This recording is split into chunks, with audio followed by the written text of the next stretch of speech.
Football এমন এক খেলা যেখানে সব নায়ক ক্যামেরার সামনে দাঁড়িয়ে থাকে না, কেউ কেউ থাকে আলো থেকে দূরে, কিন্তু ম্যাচের প্রাণটা থাকে ঠিক তার হাতেই। রদ্রিগো ডিপল ঠিক তেমনই একটা নাম, গোলের সংখ্যায় নয়, অ্যাসিস্টের ঝলকে নয়, ডিপল চিহ্নিত হন ম্যাচের রিদম দিয়ে। এই মিডফিল্ডার এমন একজন খেলোয়াড় যাকে আপনি হাইলাইটে কম দেখবেন, কিন্তু কোচের নোটবুকে তার নাম থাকবে সবচেয়ে উপরে। প্রতিপক্ষের প্লেমেকারকে অস্বস্তিতে ফেলা, মাঝ মাঠে প্রেসিং এর তীব্রতা বাড়ানো, আর আর্জেন্টিনার আক্রমণ রক্ষণের মাঝে অদৃশ্য সেতু হয়ে ওঠা, এই কাজগুলোই ডিপলের আসল পরিচয়। সংখ্যার হিসেবে তাকালে অনেকেই প্রশ্ন তোলে, গোল কোথায়, অ্যাসিস্ট কত? কিন্তু ফুটবল শুধু সংখ্যার খেলা নয়। প্রতি ম্যাচে ডিপলের প্রেসিং, অ্যাকশন, রিকভারি, রান আর ফাউল আদায়ের হাত দেখলে বোঝা যায় সে কিভাবে প্রতিপক্ষের টেম্পো ভেঙে দেয়।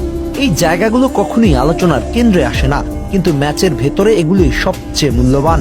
লিওনেল স্ক্যালোনির ট্যাকটিক্সে ডিপল শুধু একজন মিডফিল্ডার নন, সে কোচের মাঠের এক্সটেনশন।